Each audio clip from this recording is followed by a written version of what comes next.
So I'm actually going to pull up a real world example of one of the buy-sell projects. Went a little too far there. But I just wanted to go over a couple of financial terms first. So for every project that we look at, whether or not it's a commercial project for, you know, a factory or a building, or if it's a municipal project, there are a couple things we look at. And the first is the internal rate of return on the project. That's over the long haul, what is that rate of return for your investment? The second is the net present value. What is the value of that money in today's dollars? I did miss one too, because there's just your basic return on investment, which is an important calculation as well. And then there's the levelized cost of energy. And this levelized cost of energy number is kind of the most important number in my mind as a solar developer, because that's really what you're paying per kilowatt hour for that system. So we take all of the costs of that system and then determine how much that system is going to produce over the lifetime of that system, and it's generally 25 to 30 years, and then break that down into a kilowatt hour choice or kilowatt hour price. Now, depending on your financing or whether it's a power purchase agreement, whether you're going to actually go get a loan to pay for a project, whether or not you have a bunch of cash in the bank right now that you can just pay for a project right now, that's going to move all of those numbers. And so we do want to look at them as a whole. Now, this internal rate of return is generally a number that the back-end financiers are going to hit too, or a target that they are trying to hit that is based off of the EPC price and their power purchase price that they're selling the electricity for. So they have a target, but everybody's project is going to have an internal rate of return. The levelized cost of energy and the internal rate of return tend to move in opposite directions.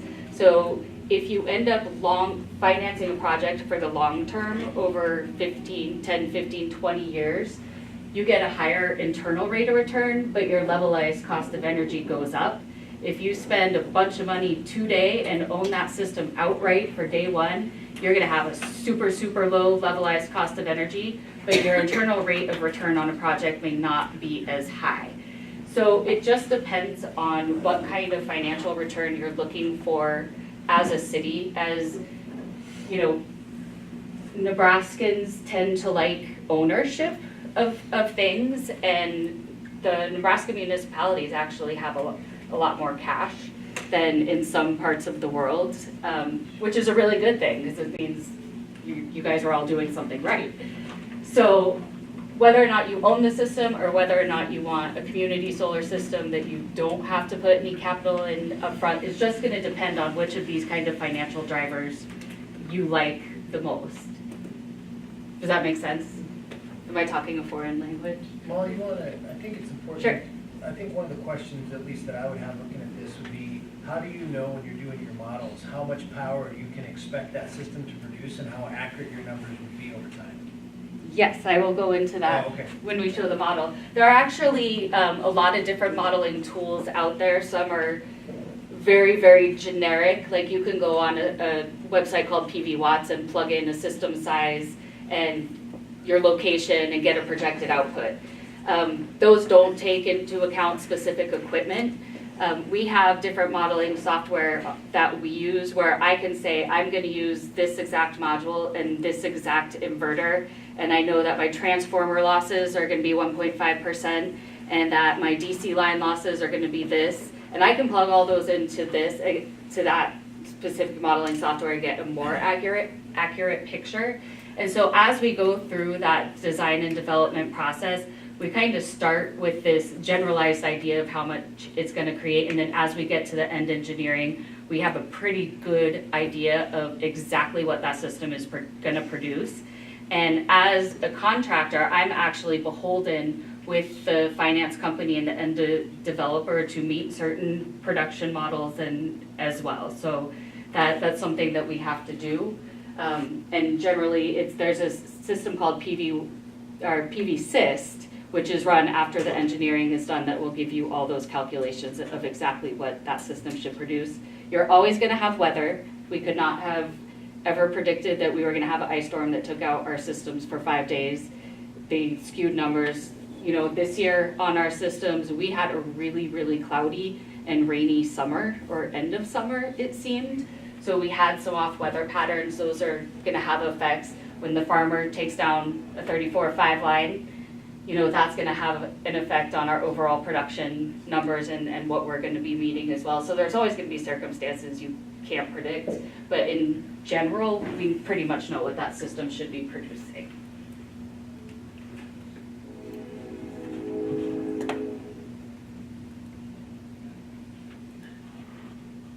So, and I'm using Aurora again as an example, and this will look familiar to the Atkinson group as well. So when we first started going through Aurora, generally what we'll do is we'll take a rate structure and start to break that down and figure out how a customer is being charged per kilowatt hour versus your base charges. Well, with a buy-sell agreement, all of that gets thrown out the window and it doesn't really matter, because in the end, you're selling that energy to NPPD, and you have to figure out whether or not that investment is good for you as a company. So we go through and we look at exactly what that system is going to produce. So these are pulled from one of the modeling systems that we use, and we do it per month. And then there's also a degradation rate that we put on that. So over a 30-year period, those panels are going to degrade at a very small rate every year, or they're supposed to. They don't degrade as much as they say they are going to, but we use that typical industry standard. So we know that over that 30 years, the panel production is going to go slightly down. And then we calculate what that monthly revenue is going to be to the community, and that is based on NPPD's buy-sell rider. So you'll see at the top, you'll have the 5.2 cents for the winter, or the 8.3 cents for the summer, and then it'll give you a monthly calculation on how much revenue that is to the city. And then we just put that into a typical 30-year cash flow. So here you'll see Aurora had a unique situation because they happened to be coming off of a lease on one of their buildings. So all of a sudden they were going to have an extra chunk of change in their annual budget that they hadn't allocated for anything. So they wanted to pay off their system as soon as possible, because once you pay the system off in this buy-sell agreement, then you're just creating a direct revenue stream to the municipality. And so we have our payments in there, we have our annual insurance costs, maintenance costs, and the total system cost. And then you have your generalized cash flow. And we took that all the way out to 30 years. And so the total cash to Aurora at the end of that 30 years is going to be just shy of $600,000. The return on investment is 47%. Now, as an investment, that's a pretty darn good return. The internal rate of return, it was actually slightly lower because they're paying it off sooner, but their levelized cost of energy is going to be really, really good on that. And then the net present value, you always want your net present value to be positive, because if it's negative, that's bad. So we went through all those calculations, and in the end, Aurora determined that that's going to be a really good investment for the city over the long term, because that's $600,000 that you can spend on other things and community initiatives as well.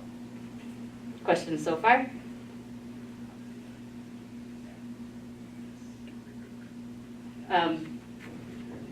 And then we also have a total system cost on there.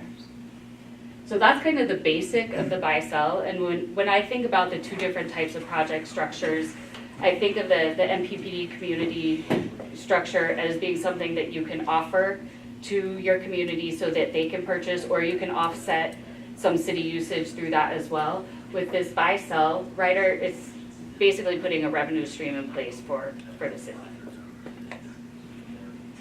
So on a buy-sell, if you're gonna do that buy-sell, how does that factor into your 10% maximum? It does not.